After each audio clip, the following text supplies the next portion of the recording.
আজকে করব কচুর লতি, তার জন্য লতিটাকে একটু ভাপিয়ে নিয়েছি। এবার কড়াতে সর্ষের তেল দিয়ে কালো জিরে আর তেজপাতা ফোড়ন দিয়ে তার মধ্যে আদা কাঁচা লঙ্কা বাটা দিয়েছি। দিয়ে দিলাম নারকেল কোড়া,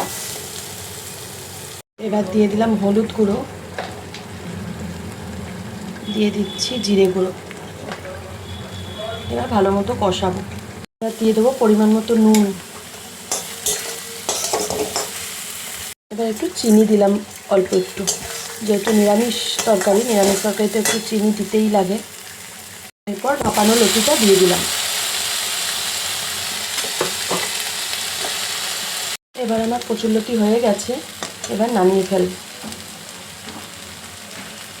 আজকে তো নিরামিষ, আবার একটা নিরামিষ লাঞ্চ থালি নিয়ে চলে এলাম।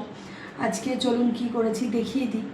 এই যে আলুর তরকারি করেছি, একটু সাদা আলুর তরকারি যেরকম, ওই আলুর তরকারি করেছি।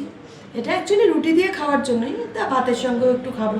আজকে একটু পদ কম করেছি, করতে পারিনি, সময় পাইনি।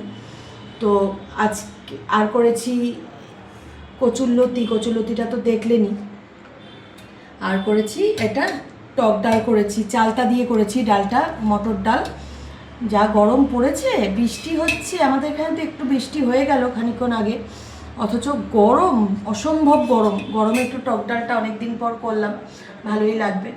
আসলে আজকে বেশি কিছু করতে পারিনি। আজকে একটু প্লাম্বার এসেছিল, মানে কলের অনেকগুলো কাজ ছিল, রান্নাঘরে বেসিনে, সিঙ্কে বেসিনে অনেক কাজ ছিল, ওর জন্য আর কি রান্নাটা বেশি করতে পারিনি। এই করেছি। তো এই হচ্ছে আজকে লাঞ্চের মেনু। আজকের লাঞ্চের মেনুটা কীরকম লাগলো আমাকে কমেন্ট করে জানাবেন, আর ভিডিওটা কীরকম লাগলো সেটাও আমাকে কমেন্ট করে জানাতে বলবেন না।